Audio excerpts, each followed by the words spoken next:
But that does keep us so on our toes too. Like it makes us, if it were really reliable, then we wouldn't have to improve our team and improve our systems and improve our budgets, tracking of budgets. You know, it makes us better because, like he said, there are different levers you can pull. Like, we're not going to buy $700,000 houses right now.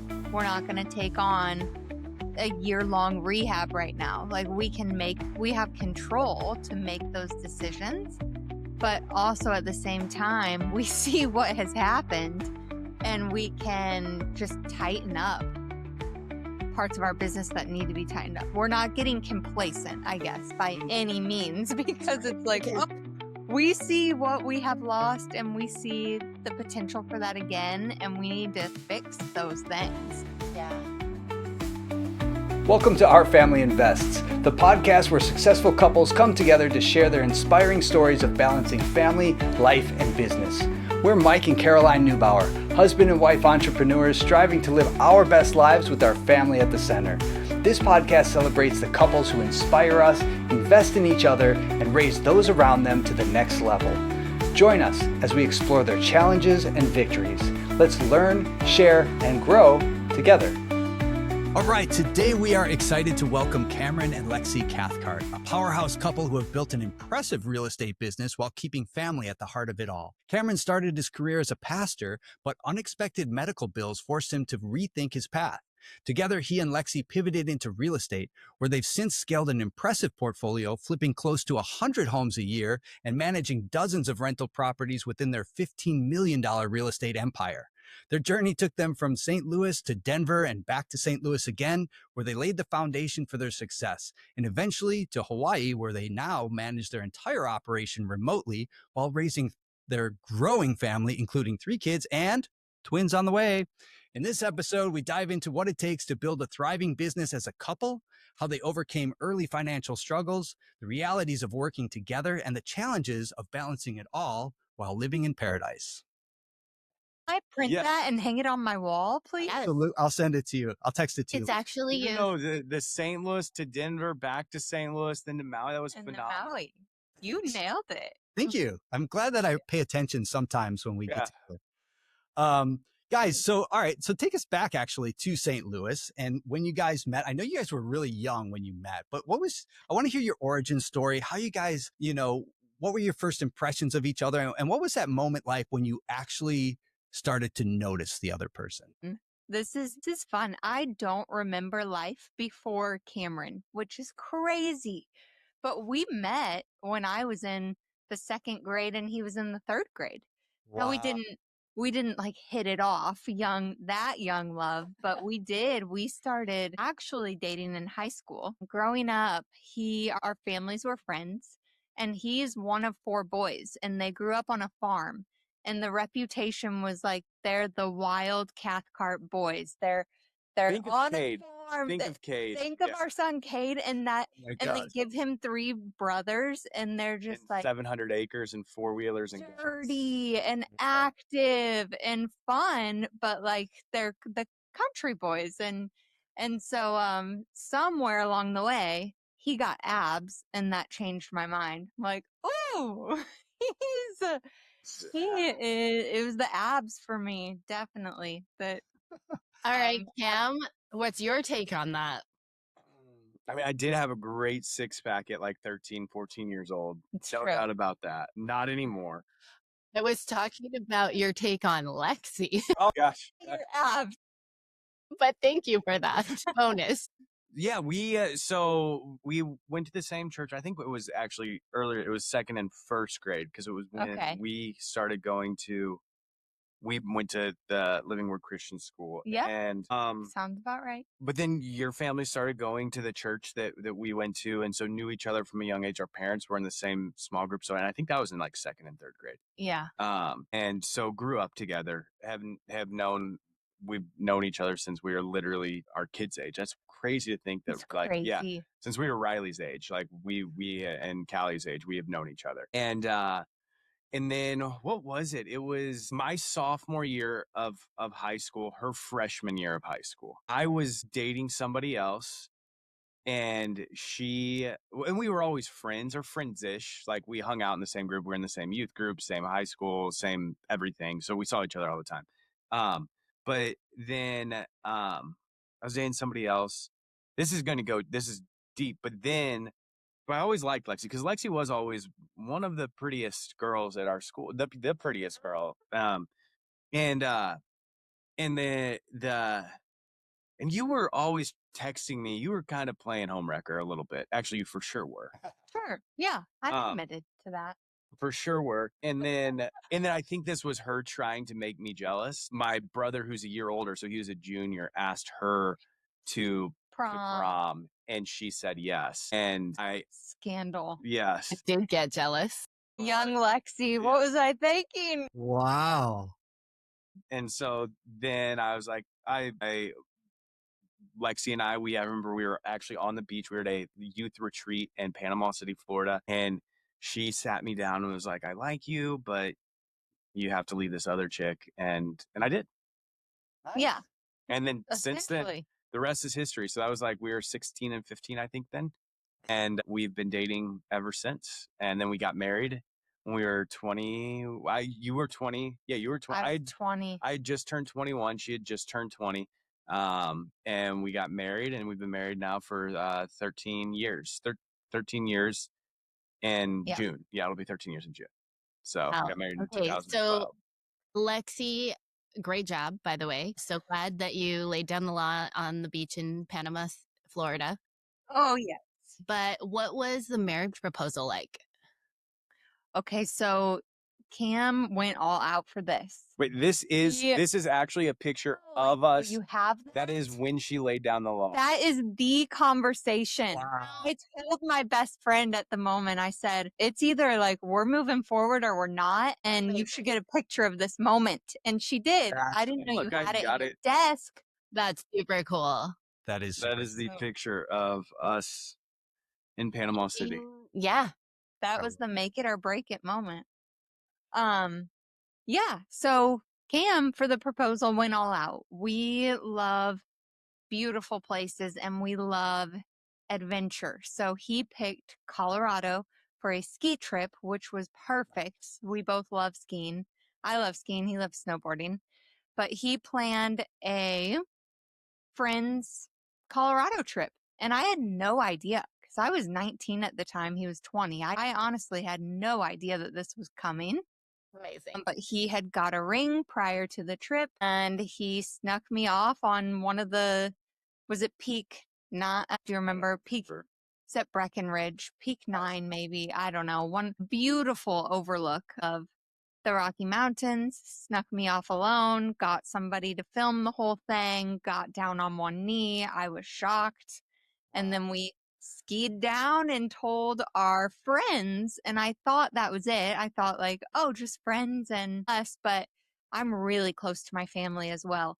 And he had got a bunch of my family and his to fly out to Colorado. And they planned like a surprise engagement party later that night. But thank God I said yes, because that would have been awkward. That probably Everybody would have started a little war, but I'm so glad you said yes.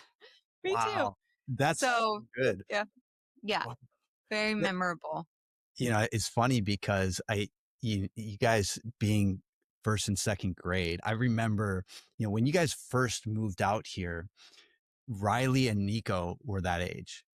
And at the beach, that first night that Riley and Nico met, I remember we're getting in our cars and we're packing up and leaving, and you guys were driving by us and you rolled down the window, Cam, and you're like, hey, I think Riley likes Nico. Like, she's got a thing for him.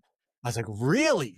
That'd be great. But then now, like, think about that. Like, that's how old you guys were. That's amazing. I know.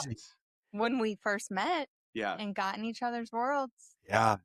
I would say, we definitely like from first and second grade to high school. Cause I didn't like girls when I was I loved bass fishing and hunting and fighting and didn't care about girls at all until I was probably 13 or 14. And then that's when Lexi and I started like talking and hanging out. And Yeah. so That's so cool. But Yeah. we were always there in the background, even though it wasn't like I love that. actively, ooh, he's cute, mom, or I have a crush on him. But I was cute when I was 10 years old. It was when the abs came. I'm 13. telling you, it We was- heard it was the 13. Yeah, it took a while. So, all right. So I want to touch on, back when you had abs and Yeah. you're newly married and, Riley comes into the picture. You guys are in Denver and you're starting your lives together as you're a pastor at this point, right? Mhm. And then, the medical bills start piling up. Can you take us through that journey and what that was like? Yeah. Well, and so like the story there was we actually, right after we got married, we moved out to Colorado, finished up my college degree at Colorado Christian University, got a job right after that as a pastor at a church out there. Absolutely loved where I was at. We were young and we didn't need to make much money. We weren't making very much money, but we didn't need to. And I think we rented a place for like $720 a month. And our cars were paid off. And my parents and your parents were very frugal growing up. And I was taught the Dave Ramsey method. And I think we still have all of the book. Like we went through the Dave Ramsey and we're paying things in cash. And We had the envelope systems. We didn't have credit cards. yeah. Like I remember my favorite month of the year used to be March because at the McDonald's next to our house during Lent, you could get filet-o-fishes for $1. Now I think you have to buy something and then it's $1 for filet-o-fish. But 10 years ago, you didn't have to buy anything. So I could go and spend like $3 on lunch and get 3 filet-o-fishes. And I would eat there every single day. So we were just very, very frugal. Yeah. And there's So a six pack. What? Yes, exactly. Yes, that's very true. Very, very true. And so we didn't need to ever and money has never been a big deal to us. Like obviously we like money, and it allows us to do certain things, but we've never cared about money. And so at that point in our lives, it wasn't a big deal whatsoever that I was making my starting salary was $32,000 a year there and worked my way up to $40,000 by the time we had Riley. So it wasn't like, it's insane to say now, like I was $40,000 a year is what I made. And we just never really worried about it. But then we had Riley. And I think that was the first thought of like, oh, we can't live our life based upon making 40,000. You were working as a barber and making good money, or good money for a barber. Good at the time when it was just us two and our bills were really low. But once we had Riley, obviously bills literally doubled, if not more. And I remember we one time sat down and like did the math on her. We were taking Riley to daycare, but then with her working and like the math there just didn't add up. Whereas like Lexi's really making like $3 an hour after you account for daycare. And so just there's so much kind of turmoil there, even going through, to in Colorado, it was Safeway or King Soopers where we'd go and like, are we going to be able to pay for groceries today? But we still kind of were able to get by. But then Riley had her medical emergency and it ended up, it was a very intense, like 24 hours, but it wasn't an ongoing thing. She's just allergic to peanuts and went into anaphylactic shock. We had to rush her to the hospital and we got hit with a pretty big hospital bill because we took her to one of the 24-hour urgent cares and not an actual like emergency room. And our insurance didn't cover the 24-hour urgent cares like it would an emergency room. And so, and she had IVs and hooked up and so we got hit with a huge hospital bill.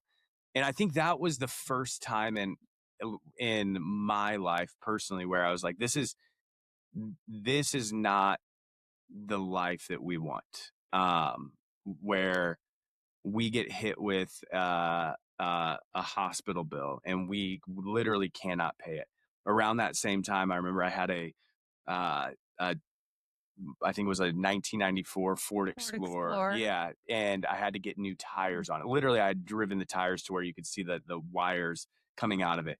And tires on it were, it was only, I think, $1,200, but $1,200 could have been $50,000 to me at that point. Like I didn't have it. And so I remember like that just being a moment where it's like, I can't we can't live our lives like this where I'm driving a car until literally the wires are exposed on my car, and we can't pay medical bills, and we can't even like go out with friends because we don't have the money to pay for dinner, or we can't travel. And so for me, that was a time where I was like, I have to figure out something else. And you started to like, remember you actually started, you were the kind of the first step in that. Didn't you start going to like real estate classes? I know you never finished them because we moved back to St. Louis, but Yeah, it was really clear at that point that we had loved our life of skiing and having no expenses, but it just wasn't going to work anymore. So we had to change something, and it almost made it easy to pick real estate because I also didn't feel like I had time to go back to school and learn this new thing and then start off at a company. And, you know, I already had a kid and we've been married, and I didn't want to take a step back in that way of going back to school, getting more, you know, and working our way up in a company. So it was almost easier to leave doing hair and being a pastor because we knew something had to change. Right. And real estate investing, like, we're both really driven. We've always been really driven. So it just made all the sense in the world to kind of take a leap of faith and do something that if we controlled the input, it would control the output. And that's what real estate, it looked so clear in those days of we can work really hard at this thing. We don't have to go get 4 years of college and get in a bunch of debt. We need to do this, and we need to go all in on it. Were you both on board, and how did you decide what to start with? Yeah, we were both on board. The house, we did end up buying a house in Colorado, and it was because we were frugal. We didn't have a huge excess of reserves. We didn't have money from parents or anything like that. We just were frugal, and we sold a Jeep. So we sold his Jeep. We put a down payment on a house in Arvada, Colorado, and then we forced equity in that house. Like, we just did DIY work ourselves. you guys saw And it then was so bad. It was bad. So It was bad, but it worked. We also timed the market well. So we bought at a good time and sold at a good time for Colorado. You say that, and that house is worth $700,000 today. Well, yeah. We sold it for Yes. 400. We sold it for 4, and we bought it 300 and lived there for 4 years and sold it 400 Nice. Okay. in 2019. Which- but now it's worth 700. What- Yes. Well, yeah. But we still got, yes, that was super helpful. But at that time, we would not have been able to hold on to that. Like, we needed the cash from the sale of that house to then roll over into our next big thing. And then we grew up in St. Louis, Missouri. We knew the market well. We knew that we could buy at an affordable price for us that wasn't super intimidating, and we could start just rolling that over. So that's what we did. We took the proceeds from the sale of our house in Colorado, and then we literally moved from a place that we loved so much, like loved the people there, love Colorado still to this day. It's beautiful and checks so many boxes, but we left for a very purposeful reason to build something that was going to support our family in the way that we knew that it needed. Well, and I think at the time we didn't think that we would be sitting right here when we did that. Originally, so like all of the medical issues happened, and we just were like, well, we have to do something else. And so I actually started applying to jobs for just in the corporate world, jobs that I know I would have hated, but it paid $60,000, $70,000, $80,000 a year. And honestly, I couldn't find a job. I had for the last 8 years, probably 6 years at this time, had worked in the church world, and I had got a couple interviews on a callback. I got the one job that I did get offered a position at was traveling like 90% of the time. And Lexi told me no. So I like you. I want to see you every day. that was, and so couldn't find a job, and started listening to just podcasts on wealth creation, and a thing that kept popping up was real estate. So then I started diving into real estate and came across the Bigger Pockets podcast, and then I bought one Brandon's first book, like how to invest in real estate. I think that's the name of the title of the book. And so this was in 2018 into 2019 where I'm learning, and I read that book. And then I think I read David Green's the BRRRR book. And that was kind of the reason that we decided, hey, we're going to pack up in Denver and move back to St. Louis. Was we weren't planning on building this huge real estate company. I actually took a job as a teaching pastor in St. Louis. We moved into her parents' house, and we were like, we're going to save up money. We're going to use this $100,000, give or take, that we made from selling our house, and we're going to execute the BRRRR method on properties. And in my mind, it was hey, if we can do the BRRRR method on some properties, and then also I'm making $45,000-$50,000 a year in my new job, and we are living for free in our parents' house, we can save up maybe some money and put that down on a house, and we can acquire 2 or 3 rental properties a year, pay them off over the next 30 years. And by the time we're 70, we might have 50 or 60 rental properties. That was kind of my long-term play. Turned out so different. And so that was the goal. And then when we got to St. Louis, I actually, like the first day we got there, we were living in her parents' house, and I went to a local meetup and met actually an old high school friend. His name is Sam Prim, but a lot of people would know him. He's Sam Faster Freedom on Instagram. And sat down with him, and he told me like what he was doing at that time. It was incredible. I mean, it still is incredible what they're doing. But that was like the first time where I was like, oh, like I could do this and actually scale this. And so, so we bought our first house in the fall of 2019. It was a flip. We didn't do well on it. At that time, we didn't even know how to track numbers, but I would guess that we lost a little bit of money, but we also put in a ton of time in it, like working on it ourselves. I didn't know what I was doing, so I just got a deal sent to me from a wholesaler, and I was like, yes, we'll buy it, because I just wanted to take action. And I had in my mind that it was going to be a $30,000 rehab, and the first contractor was like, it's going to be a $100,000 rehab. And I was immediately like, we have to. Oh, yeah, we have to do this ourselves. So change your plan. We were living at that time, her dad has a house out in the country, and so we were living there for free, but it was an hour and 30 minutes away from the house that we were flipping. And we had to do all of the work. So the only option for us was we literally bought an air mattress and we blew it up. And then we moved into that house with Riley, who at the time was 18 months, Callie, who was less than a month old. And we lived in that house. And our dog. And I commuted to and from work, but my work was only about 40 minutes from the house. And commuted to and from work. And then Lexi would work there during the days. And then I would come home. Have the kids. And we would work on it at night. And then we'd sleep on the air mattress and do that again. And we did that for about 3 months. And wait, can I say something? Honestly, when you're describing it, it sounds terrible, but it was so great. Yeah. Because we were doing something together. It was new. It was fresh. We knew our old life wasn't going to work. We had ditched our W-2 jobs, and we were just Yeah, you still had yours, but we were just going for it. And it honestly was the most liberating feeling ever. And we could see so much room for growth that it didn't feel bad. Like it didn't feel like this struggle. It felt so exciting in the moment. It really did. When I tried to hook up the nest. Oh yeah, no, Cameron's not handy at all. I enjoy that kind of stuff. So like when I would get my hands dirty on something and be able to see something go transformation. From ugly to beautiful, I thought it was so fun. And if you guys saw this house, you'd be like, that's still ugly. But at the time, yes. But because we didn't do the floors, we painted the trim, we kept the trim, we painted the walls. Originally we were like, we were going to blow out all the walls and open it up. And I just didn't have any concept for how much things cost. And so we kept the same exact layout.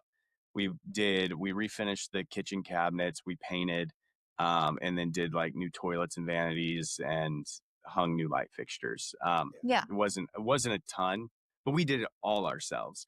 And I'm just saying, there it was was fun. something in the, like, we're taking back control over our life, and we're going for it. Yeah. We're trusting in ourselves, and we're doing it together. And that didn't care what we were doing. Just that alone, the fact that we were doing that just gave me so much energy. And I'll send you guys a really fun video after this of us on the first night at this new house. And we're sitting around, we ordered takeout, and I'm talking, I'm like, this is our first house that we're doing. And Riley is crying in the background. I'm like, this will pay for your college someday. And Lexi's like, nope. It's such a, we're going to have to do all of it. but yes, it's such a fun video looking back on that Oh, very I love first it. house. I'll send it to you guys because it's I'm a glad. fun I'm glad video. you took that. You know, you do a great job with that. With like the stuff that you post on social media, you're so good at capturing moments before you even know the impact that moment is going to take. You know, I really love your social media feeds, and I don't go down that rabbit hole very much on social media, but when I do, it's usually the Cam. I can already say his favorite video is when Riley gets her glasses. Absolutely. Oh my God. It's my absolute favorite. Man. That's that is a fun video. So with you guys, when you're just starting this business, how did you decide who was going to do what in the business? Where did you draw those lines in the sand? Because you're both very different in roles and very good at what you do. And I think the crossover would be a lot more challenging. Thank you. So in the beginning, they fell into place really organically, because I would not consider myself as strong of a visionary, but he is a starter and I am a finisher. Like, he loves to get out there and start stuff. So he would buy all of our houses, and then we would figure out what to do with them. And I would kind of oversee the management of that. How would you explain it? And it's gotten harder over time, by the way. As we've scaled, both of our roles have had to change so much. And I think that's harder to navigate than it was in the beginning. In the beginning, it just kind of, it's clear what we need to do. It's clear where we're going. I like doing this stuff. You like doing this stuff. It's much harder now. Yeah, I think at the beginning, it was for sure easier, even though we worked more hours and we wore a lot more hats.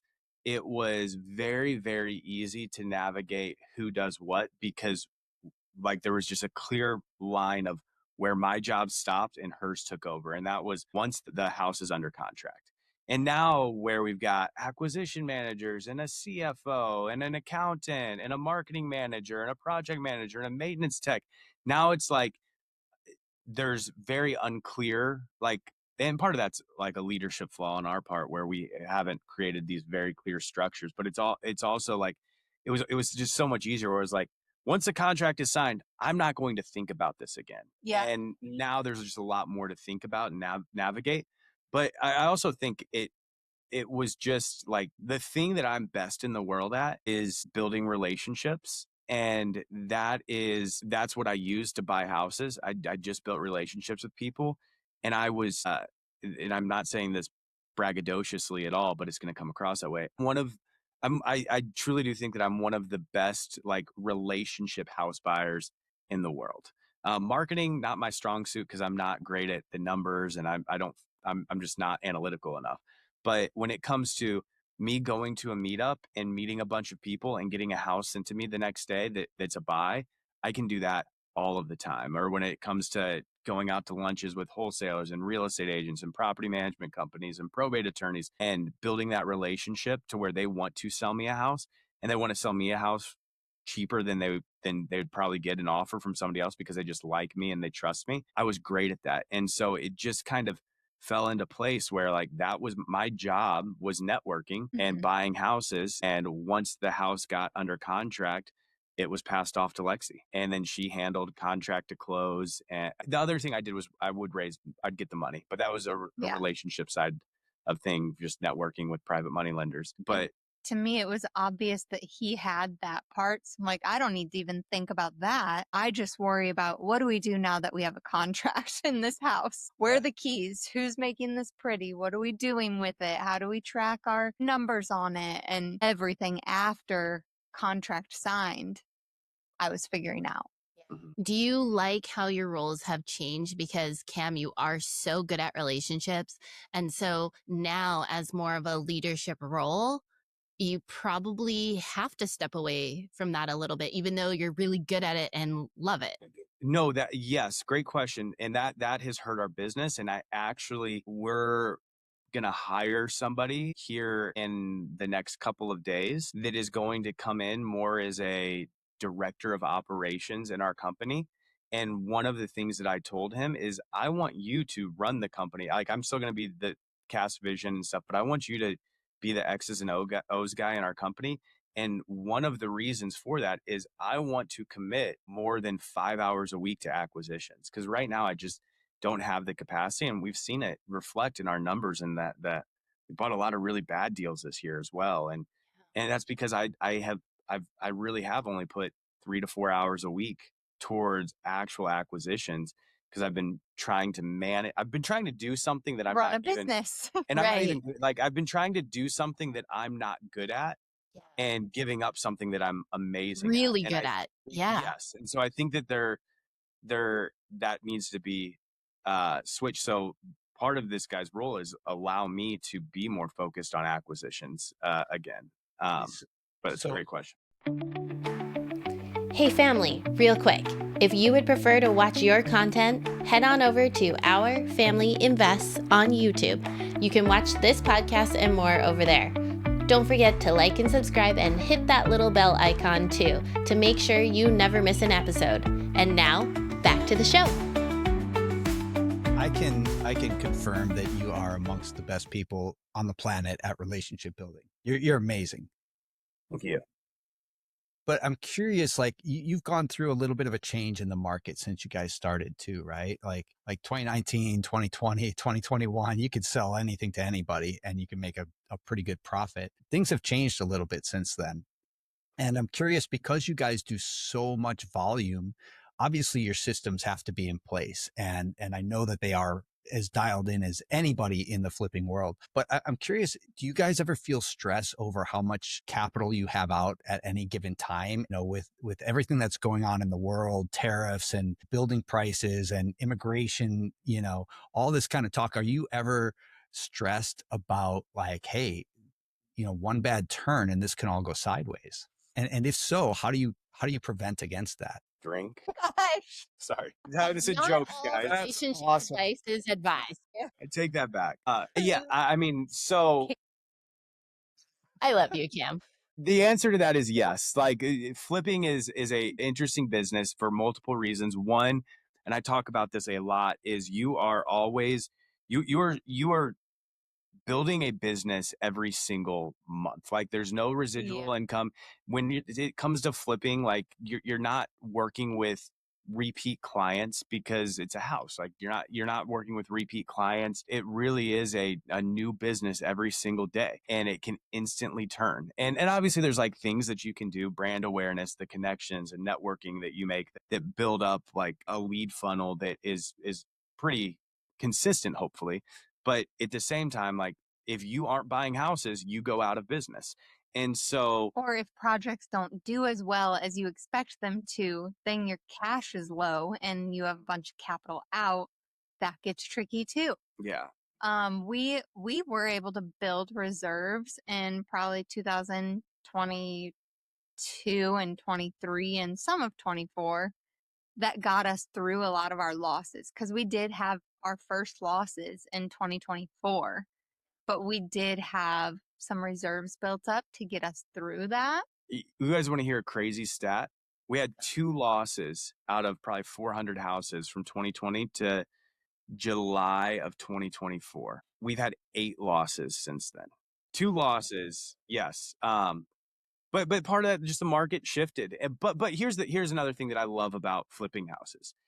Those losses are manageable. They're not ridiculous. There's one that was pretty bad, and then but everything else is pretty small, and we're still making profit on houses too. So we're still making money. Sure. It's not as much over the last 4 or 5 months. But I like flipping because it's not this, you're in and out, and it can change so dramatically.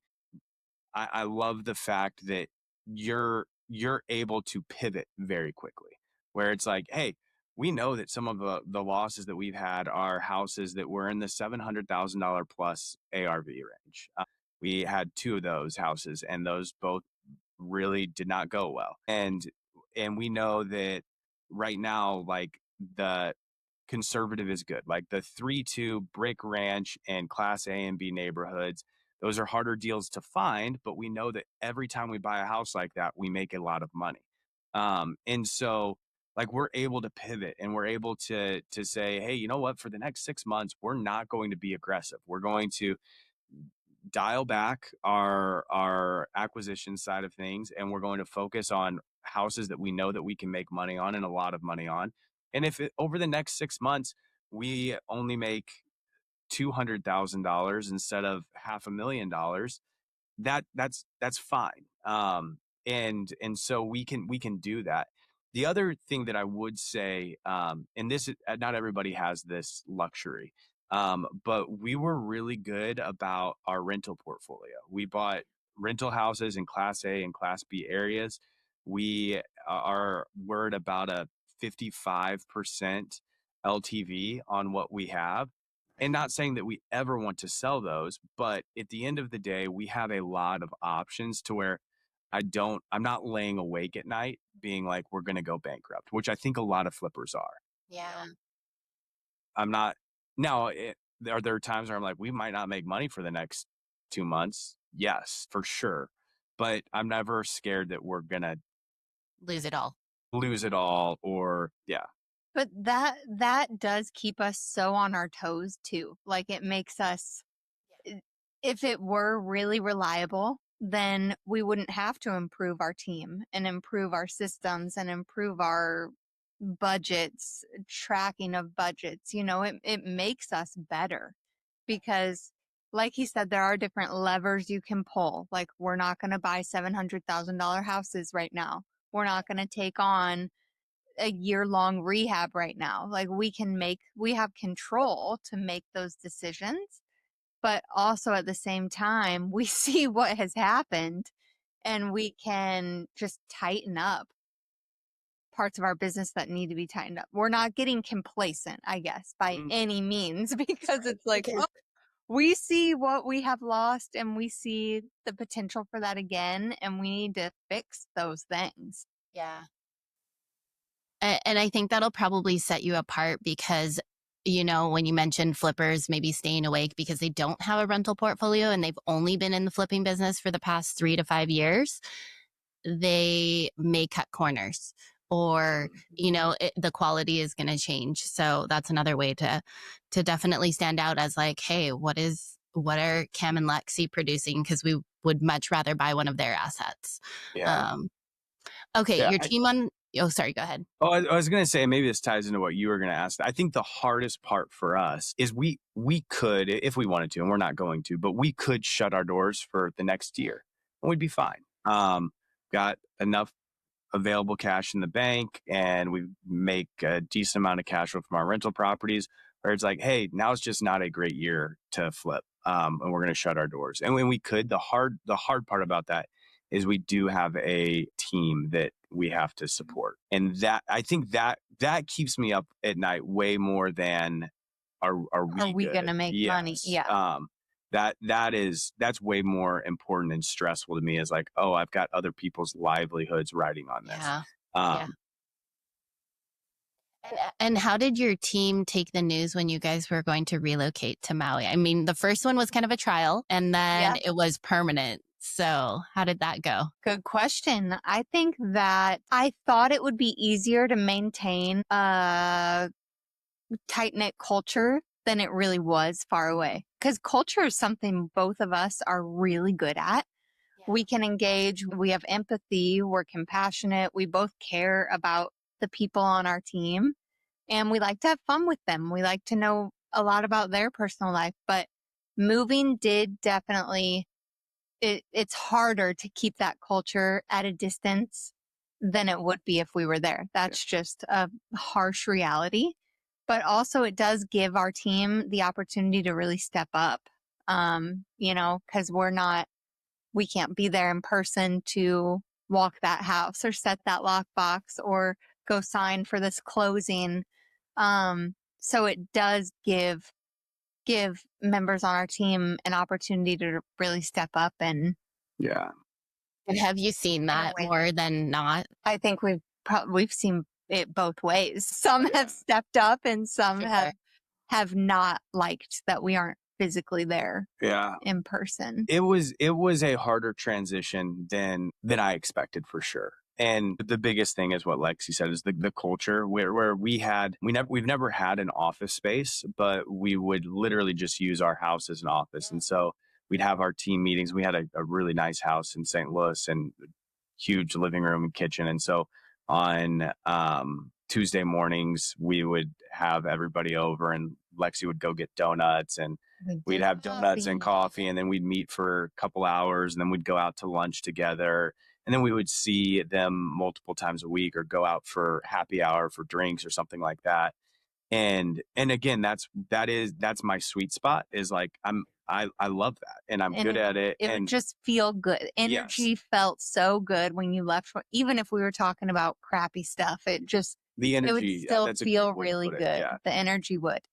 And now it's much more efficient, as in it only takes an hour and a half on a Zoom call, but you do kind of lose some of that good energy feel. Yeah. That's the energy is a great way to put it. Like especially when the market's a little bit harder as well, and then we're not there. So like the energy, I mean, just completely honest, like for the last couple of months, the energy or the morale within our business has felt low. And I do think that if I were there, I could change that. I'm pretty good at changing rooms and getting people excited, and kind of being the thermostat. I think is a way, I don't know, that being a thermostat, not a thermometer, where like I can get people excited about things. And it's just way harder to do that over Zoom when you're not going out and hanging out with our employees. And sure, and bringing them lunch and seeing the day to day, and like them feeling like you're actually there for them. So is there ways that you've found over the past few months that you can kind of bring that energy back, or not lose the train that you've built? Yeah. You can go ahead. Well, having good deals helps. Like if there's good deals, that excites people. And if there's money to be made, that excites people. So getting good deals on our, we call it the hot sheet, but like on our dashboard or in our pipeline, that is exciting. And then also, what are other ways? I think like phone calls, checking in. But again, it's not face to face. But the other thing that I think is really important in our business, and honestly, we haven't done a great job of, is I have set vision within our company of like, hey, we want to be the biggest home buyer in St. Louis, and we want to do this, we want to do that, but being very overly clear on it, because I think people do get excited about a vision, but not just because I could say, hey, we're going to make $10 million next year, and to me, maybe that's vision, but there's no framework or roadmap of how we're going to do that. And so I think what's really important on my end is not just setting like this exciting vision, but also here's how we're going to do that. And we're all going to work hard, and we're all going to work together. And there's a roadmap to accomplishing that, because I think people get on board with that. Yeah, if you were to tell me, Mike, hey, Cam, no, let's partner up and buy $100 million of real estate in the next 5 years, I would be like, that sounds super fun. No. But if you were to say, hey, Cameron, let's buy $100 million of real estate over the next 5 years, and here's exactly how we're going to do that, and here's the breakdown of what we're going to do month after month after month, and here's how we're going to track it, and here's how this vision can be accomplished, that changes everything, where I'm like, that now I'm in. And I have failed to give them the framework where it's like, I see it all in my head, but I just kind of say that this is what we're going to do, and don't give them the steps necessary of how we're going to do that. Yeah. So, on a side note there, I'll have that up to you at the end of the day. So, yeah. I would love to buy $100 million of real estate with you, Cam. Yeah. But what you've talked about here is like some of the challenges that you guys have been through, obviously relocating and morale and like things that are easier on Zoom, but there's those intangibles of being there in person too. But you've also shared like how you've been able to mitigate a lot of that. And I think one of the reasons why you're able to do that is because you are both very, very likable people. You're very open, you're very honest, and you have that, like you said, you're a personality guy, right? You are a very good communicator and person that people want to be around. But what are, when you reach the pro level, like you guys obviously have, that's not by accident. Right. So what are some of the other habits and routines or characteristics that you think that have made you successful, or you think make other entrepreneurs successful? Not giving up, honestly. Just being driven, having your mind made up when you start of we are in this, and this is our option. We're not giving up. Kind of like in marriage, taking it back to the relational side of when we got married, we decided from that day, we're not quitting this. This is our only option. If we had decided that there was an out, would you be and still? That's a question for another time, Cam. We don't have enough time for that conversation. But I guess pivoting to that too, like your relationship, your family dynamic, you've grown and evolved as people because that's normal growth, but you've also built a business, built your marriage. How has your family dynamic evolved going through that? Because it's different from when you met and when you were in high school to where it is today. Big time. Like with being a parent and running a business and being married all at the same time. It's great. It's wild. I don't know how people do it a lot of days, but I think all the non-priority stuff falls off the radar. I think the things that are not as important that you might waste time on before you're married and before you have kids and before you have a business, those things just dwindle away. And then you focus on what's most important. I've said every time I have a kid, which has been 3 times now, it's soon to be 2 more. Every time I have a kid, my life genuinely gets better because I get more efficient with my time. I have to make more money, so I do. And then the things that I don't care about as much naturally fall away. And so I just get a lot more efficient with time, with money. And I genuinely believe that and mean that every time I have had another kid, my life has got better. How do you two keep the spark alive? I know, Lexi, you and I have talked about that before of like the separation because we live and work and breathe with our husbands and touch a lot of the business sides and also the personal side. But when you go to bed, you don't really want to talk about the 5 active flips that you're doing, but you kind of do, but you don't. So how do you keep that relationship spark in check? In a really practical way, we have a non-negotiable Thursday night is date night rule. And that does provide a lot of, I don't know, just time with each other. We can talk about whatever we want to talk about. Sometimes it's fun to talk about business, but sometimes if it's been a rough week in business, we both kind of know. It's like, no, we're not talking about work tonight, anything but work tonight. So that's a really practical way, I would say, is a non-negotiable date night. Yeah. But then also help with taking on the tasks that you don't enjoy. Like we have help like with around the house stuff that don't bring either of us any energy or joy. And that it doesn't really make sense for us to be spending time on because it's not money-wise, it doesn't make sense. We should be spending time working on finding deals and making deals run smooth versus doing a ton of laundry and dishes. And if someone else can offload some of that, then we can do the things that bring us more energy 100%. And it creates a more cohesive household versus like, oh, we're finally done working. We're fried. Now we have to not enjoy our kids, but put our kids behind a screen so that we can get laundry and dishes done. Yeah. So like help, and not alone. I don't think it can be done alone. I think help is a huge part of that. Yeah.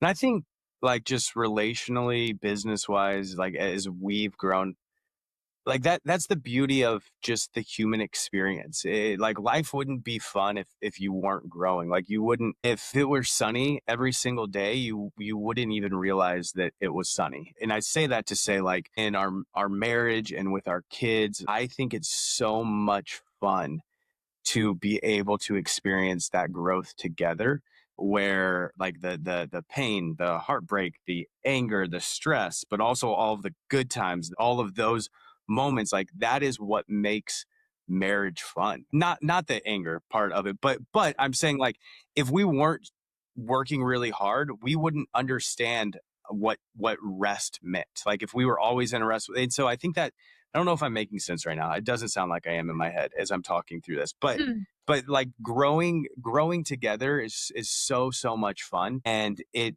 gets me excited. And to know like the people that we are today will be completely different people in 5 years, but getting to do that together and with our kids, and the people that we are in 5 years will be completely different from the people we are in 20 years from now, and our kids will be completely different. But getting to experience that growth and the challenges and the excitements with them, like that gets me so excited when I think about it. And so I think that's like, it's the best thing in the world, building a business alongside your wife and with your kids, and getting everybody to be a part of it in some capacity, and growing together and changing together. There's nothing better than that. You know, I love everything that you just said, and it takes me into a question. It makes sense because it didn't necessarily, as I was saying it, I was trying to put it together. Was making sense. Trying to tie it together. Yeah, embracing all the pitfalls and growing together, and just like do it. You're in it, but for the greater good. Like you can see the light at the tunnel, no matter the bumps and bruises. So we know that you guys are very intentional parents. You spend a lot of time together. You spend a lot of time with your kids.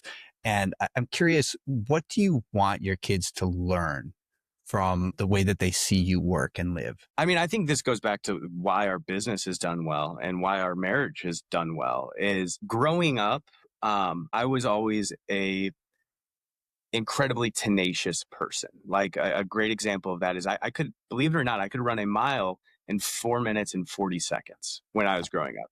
And that wasn't because I was fast. It was because I just would start sprinting and I wouldn't stop until I was done. Because you're a big guy. Yeah. Like that's a lot for a big guy.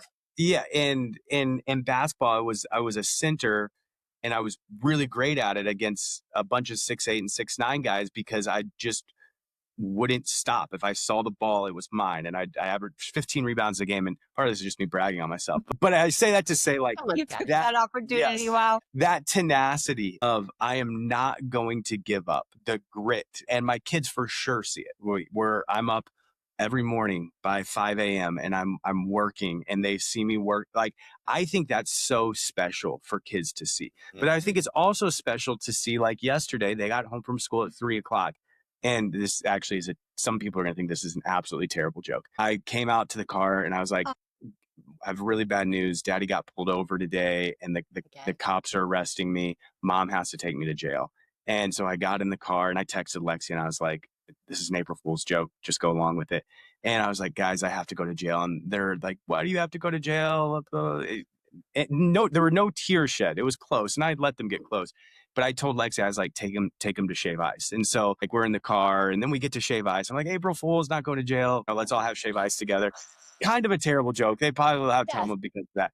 But I say, so I say that the intentionality, like knowing like my dad worked really hard, but still would put me first, is incredibly important. Going back to what I said earlier, where it's like, if I didn't work hard and I spent a ton of time with them, I don't think you're being a good parent. I don't mean if anybody in here is not working hard and spending a lot of time with the kids, they're not a good parent. But I think it's important to show, like, my dad is putting me above his business that he does care a lot about. And he's intentional with that. And he also is still working and growing the business. And I like, the part of being a human is to work hard in some capacity. If you aren't, I think that's honestly a huge reason for the mental health crisis, is because so many people have been taught that hard work is dumb or not fun.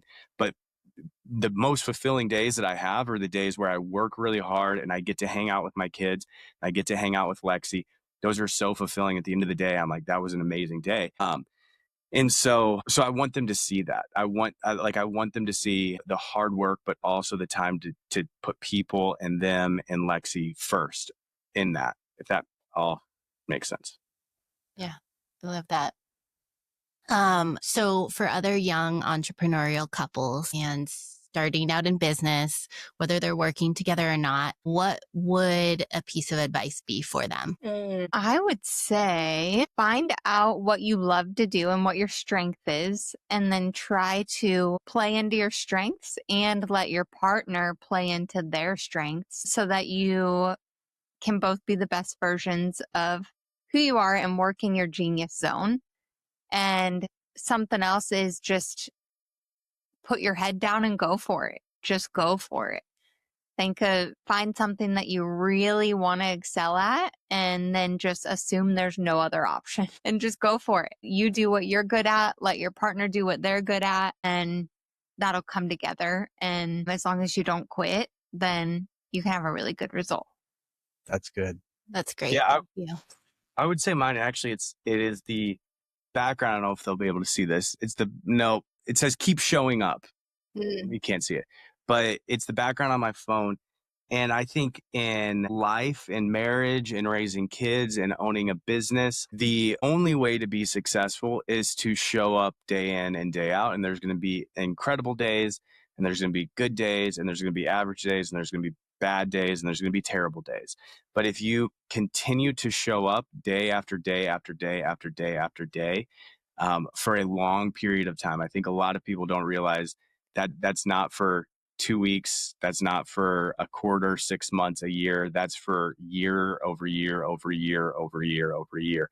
But when you can do that in your kids' lives throughout their entire childhood when they're growing up, and you just continue to show up, if you can do that in your marriage throughout the hopefully 60, 70 years that we're married, if you can do that in your business, like you will look back in 20 years and be like, this is better than I could have ever possibly imagined. And so it's just showing up day in and day out. Yeah. Put in all the reps. I like it. Guys, who are 3 people or books or places that inspire you? I would say beautiful places inspire me. Being here in Hawaii inspires me. Colorado, in the mountains, in the Rockies, inspires me. Missouri, rolling hills, deep, thick forest. Like what his family has, this family farm, and it's just beautiful. It's simple and it's beautiful. And those are 2 things that I love in any place. So I would say those are my 3 places: Hawaii, Colorado, and Missouri. And we've got to spend a decent amount of times in all of those. And they're all just beautiful places in their own different ways. Books, I don't have mine. I don't read. The books that I love the most are ones that I can implement right away. So like the book on managing rental properties, and I implemented that in our business. Profit First. It's an accounting book. I implemented that. Those are the books that I love the most, are the ones that I go back to over and over because I've implemented them. And then I need to like reread them because I use them in my day-to-day life. And I would say for me, I'll do a book, a place, and a person. And the book right now, it's called The Intentional Father, actually. And it's a phenomenal book, kind of what we're talking about, of just leading and raising your kids with intentionality behind it, like thinking through. Because if you don't, it's just like anything. Like if you're not intentional, like right now, a big thing for me is I haven't been working out. And every day I'm like, I'm going to work out today, but I'm not reflecting that in my calendar. I'm not thinking through that. I'm just, at the end of the day, I'm hoping that I get a workout in, and I'm not intentional about it at all. And guess what? I don't work out. And so like, just like with anything in your life, if you want to be successful, you have to be intentional with it. And this book just really dives into how to do that as a father and lead with intentionality. I would say a place is Maui. It's the most beautiful place in the world. It is absolutely beautiful. The sun is shining almost every single day. And one of this is going to sound really weird. We hired was it a brand consultant or what was that? Who, Carl? Yeah. Yeah. It was a brand. I don't. So he was like a business coach. But we went through did this a branding exercise. Yeah, we went through this really long. It was like a 2-day long exercise, and for the most part, I was really annoyed by it until the end. And basically he had us just like talk about ourselves, which I'm all for. I love talking, but where we were throwing out words that describe ourselves. And then we got into the thesaurus and looked up like all of the synonyms of that word. And we listed those out. And we literally had, for her and for me, we had 3 or 4 pages of just words that would describe us. And then we went through that and we started like crossing out words or circling words that we loved, that we felt like that like resonates with us and sets me on fire. And at the end, we had like these 4 words that describe our family. And one was adventurous. One was wonder, like WONDER, wonder. Like we love new things. And one was hospitality, maybe, or welcoming. And so it basically is like every decision that you make from here on out, you need to run it through these filter of these 4 words. Like, doesn't match. You had 4 words and I had 4 words, and then we had 4 together. Yeah. Do you remember what yours was? I know what it is. The point was like, when I think of Maui, it matches all 4 of those words. Like it is adventurous. Like when I look out over the ocean, it's just this awe sense of wonder. And it's exciting. So Maui inspires me. And then the person, and I know I'm going to get backlash for this, and I just thought of it, and it's corny, but it's LeBron James. Yes, you will get backlash for that. One, he's the greatest basketball player of all time. And I know Mike is so mad right now because he's from Chicago. Like, I'm deleting other with Michael Jordan. Other podcast. Other people I talk about that for offline. Days. But here's what just recently I've been really inspired. He's 40. He's 41 years old, 40 years old. He's been in the league for 22 years. Crazy. And he is still one of the top 10 players in the NBA. I will say right now, he's not the top player. Over the course of his career, he is. He has nothing left to prove. He came in at 18 years old, they said that he's the chosen one, yada, yada, yada. And going back to keep showing up, he is the first person there, the last person to leave every single day. Outside in the personal social life, he's probably done some things that he shouldn't have done with supporting things. And I don't know, there's people that don't like him, but when it comes to just basketball, he has worked hard day in and day out for the last 22 years. And I think that's really cool to look at, and then even like looking at his relationship with his kids, I think is super cool.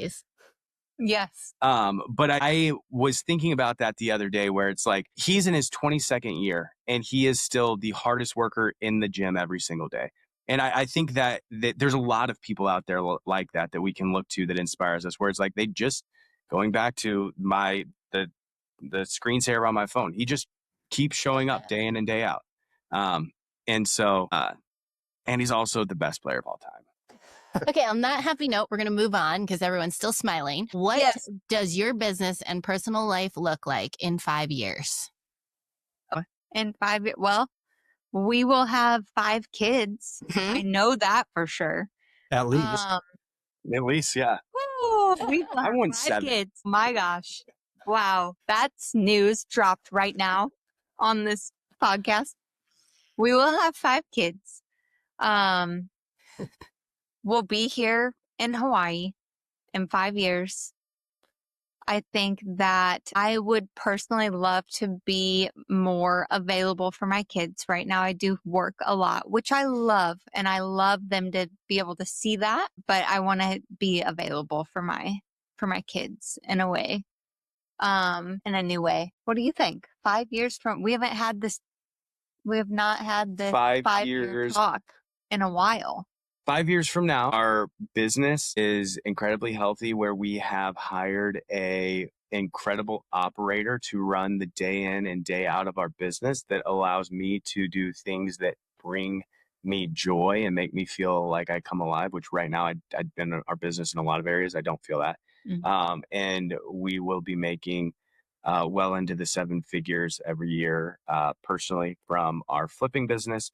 we will build our rental portfolio to $35 million portfolio by then. And my big thing is I want to cash flow $500,000 or $50,000 a month, which right now we're nowhere near that. From rentals. From rentals. Yeah. And so that's business related, family related.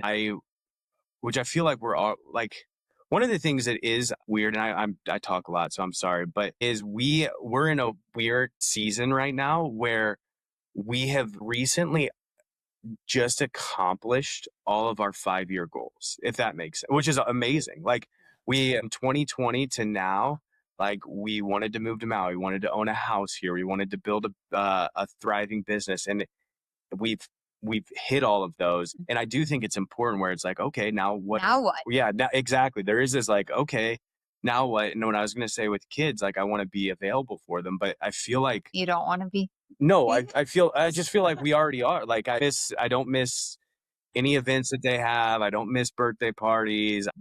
By the time they get done home with school, I'm done with work and we're swimming in the pool and hanging out every day. And so I do know this, for Riley, I promised her when she turns 13. This is cool. Because Riley loves steak. I don't know if you guys knew that, but Riley loves steak. And I don't know why, but one night I was like, when you turn 13, we're going to go to the 5 best steakhouses in the world. We're going to do a long trip and go to the 5. And one's in Argentina, one's in Paris. I think like one's in Japan and one's in New York City. So that's going to be an expensive trip. So is this one trip like we're going to hit all 5? Yeah, I haven't figured that out yet. It was kind of one of those comments that I made. She is remembering. She says it every morning. Yeah, she's like, on our steak trip, we're going to do this. So we have to do it. I don't know what it looks like. If it looks like a bunch of different trips or we like hit 3, like better figure that out, Dad. Yeah, but I'll figure it out. So I need to figure that out in the next 5 years because she's 7 now. So that's a little over 5 years away. Oh, that's awesome. I love that. I want to go on a steak he trip does. too. Yes. A steak trip. Yeah, can Sounds I come? great, right? Yeah. Guys, I know we're kind of like been taking all your time here. So let's lighten it up a little bit before we close this up. I want to talk about something that's a little bit more important than real estate. And that is that you've got 2 baby girls coming. Yes. Right. Woo! I'm so excited. Yes. And Yes. I mean, I'm sure you guys are more excited than I have, but I'm not going to ask you to reveal any baby names or anything like that. But have you already picked any out? Oh, we got this app on that we can swipe right or left for names on because we don't have a ton that we love. So it's basically Tinder app for baby names. You swipe right on the ones that you like, you swipe left on the ones that you don't, and then it shows us what our matched names are. Ooh, interesting. Cool. That is cool. So I think we have like 2 names that we have That both are the same. agree. Yes. Okay. Well, And we need 2 names. Well, I too. think the one of the hard things, and maybe we don't do this, I really think it's just, I like twins that have similar names. Yeah. Yeah. I think I really like that. So I would like that with our twins. The thing is like, we do think of a good name and then we're like, oh, what name goes with that name? And then we're like, well, we don't like any of those. yeah. And so that's that, because I've got twin brothers, Connor and Cooper, and their names kind of go together. Every twin that I know, for the most part. Connor J and Cooper Clay. Yeah, they have. Connor J, Cooper Clay. And it's probably complicated when you're utilizing them, but I do love the phonetics of the twins matching. I love it. We. And I want that. But we think of a name that we like, and then we're thinking of, okay, what name goes with this? And so. Well, Mike's got you covered. He's also been thinking about this. I have been thinking about your baby name. What are your top contenders? Well, see, you have some? Okay. So yeah, I can give you our contenders here. So I'm thinking, okay, just feel me out here. Okay. I like the idea of like Riley, Callie, Cade, you're listing all your kids and then continuing with the other ones. So it has to have nice flow. So maybe something like Riley, Callie, Cade, Aaliyah, and Jade. Doesn't that roll nice? Doesn't that roll nice? Yeah. Aaliyah. That's a cool name. Mike, those are good. I thought you were going to say like make Mike into a feminine name somehow. Like Not very feminine. those were beautiful names. I actually love those. We've talked about Jade. We have talked about Jade. Yeah. Our work here is done. Yeah, we talked about Jade. Wait, of course you're in Hawaii, so you could do like Kailani, Leilani, you could do something like that as well. Yes. So I don't. Oh, go ahead. No, I was going to say, I also took all the information that I know about you guys and I plugged it into ChatGPT and Claude and into Gemini. And I had them analyze all your Instagrams and all your social media accounts. And I asked them to come up with a few lists of what they think, if they had to guess what your name is going to be. Did you really do this? The girls. Yeah, I really did. Yes, he did. Oh my gosh. And you'd be surprised. Coffee is not on there, but it was. Yeah. It's amazing. So Amazing. ChatGPT, do you want to hear them? Yes. Yes, Okay. please. All right. So here's what ChatGPT came up with. I'm going to give you 3 options from each of them because ChatGPT came up with a whole list of them, but these were their top 3 paired names. So they had Remy and Reese. Oh, Remy. Which interesting. Okay. Okay. Avery and Emery. Okay. And Sadie and Skylar. So if ChatGPT had to guess, those would be the names that they would say. Okay. I'm writing some of these down right now. It's crazy how accurate or like close that they are. None of them are right, but very like even interesting. Like the vibe. Yeah. The vibe is Okay, let's go to Gemini. Okay. So Gemini comes up with Chloe and Claire, Hazel and Harper, and Maisie and Marley. Okay, not as good. I agree. The first set better. Yeah. And then Claude had some interesting ones. They came up with Bryn and Sage, Ella and Emma, and Mila and Lila. Is that how you say that? Lila? Okay. Oh. Is it Mila and Lila? I mean, you could say it however you wanted, but Lila. it's usually Mila and Lila. Once we stop recording, I will tell you our 2 top picks, or I guess it's the 4 top picks, but our 2. And I actually liked the flow of Aaliyah and Jade, even though it doesn't have the rhyming. Yeah. Right. Yeah. Okay. So yeah, that's what AI is saying that you're going to name your kids. Uncle Mike is very invested here. All So right. Love it. Aaliyah and Jade. Also, is it one of the things, because there's a couple that we really like the first name and the second one we're like, we kind of like, would it the one kid that gets named, I know, are they going to be our favorite? And then we're always going to be like, we're like, yeah, it this didn't one. like your name, it just went with your other twins. Yeah.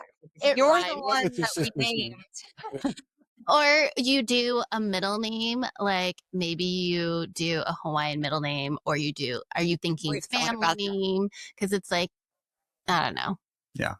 Yeah. We've thought about that too. So guys, I want to wrap it up here, but I do have one final question for you guys. One of our, I guess kind of our mantra here is we like to say, we learn, we share, we grow. What is something that you've learned recently that made you kind of stop and breathe and see life differently? I've got one actually. Go for it. Okay. So this weekend we had a sick kid and the other 2 kids just went to town on our house. Like looked like a bomb blew up in every room because they were just getting into all the toys we were caring for our sick kid. They were getting into all the toys in every area of every room. And at the end of the night, most nights, Cam or I will take on like resetting the house, but we were just spent and we couldn't. Like our house was a disaster for 3-4 days in a row. And I sent my dad this text. I said, Dad appreciation text. I can say with 100% honesty that I understand all your rules because my dad was kind of a clean tyrant. Like he was no food in the living room, no food in the car, take your shoes off at the door, don't touch the thermostat, like all the rules, right? So I thought I was being so sweet to him. I'm like, Dad appreciation text. I fully understand. I fully understand. I was over it because the 4 days of letting the disaster in the house go, it just got to me. And I'm like, I understand, Dad. I fully understand now.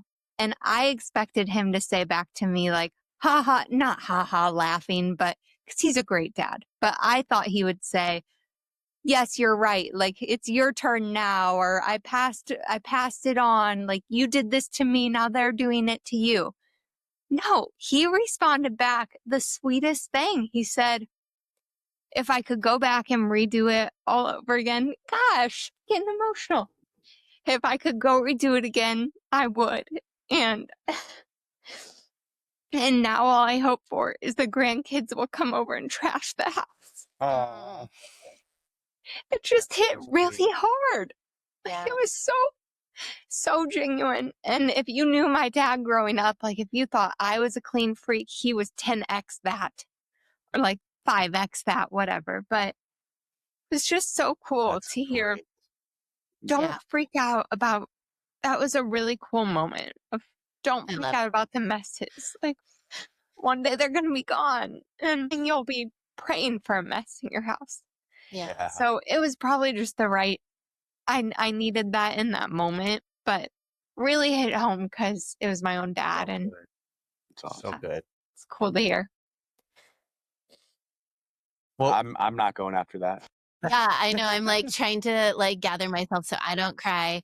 Thank you both so much for your friendship, your love, your time, and Your vulnerability. yeah. We really love that you guys opened up here and spent so much time with us today. Yeah. And in life, and we're so happy you're here. Where can the audience connect with you, send you more awesome deals, 3-2 brick homes in A and B class neighborhoods? Yeah, let us know. Instagram is always good. I'm Lexi _houses, and he's cam.cathcart. Also, email is good too. Lexi@revelcityproperties.com. Nope. Cameron yes, I know my email. I don't want. Don't email Cam, just DM him. Yeah, perfect. We'll drop that Instagram there. is good. Awesome. I just don't look at my email. Yeah. Thank you both so It's much. Cameron at Revel City Properties. If anybody wants to email me, don't expect a return. Yeah, might not get a response there. Awesome. Well, guys, thanks again so much. We really appreciate having you guys on. I can't wait to see you guys in person and give you guys a hug. Love you guys. Thank you. Love you. We guys. love you too. Thanks for being part of the family today. If you want to see more of our journey through our personal life, businesses, and adventures, give us a follow on Instagram at Our Family Invests. If you like this podcast, share this episode with a friend. And if you really want to support us, we would be so grateful if you would leave us a review on Spotify or wherever you listen to podcasts. Your review helps us to reach a bigger audience and bring on more amazing guests. Thank you so much. We really, truly appreciate you.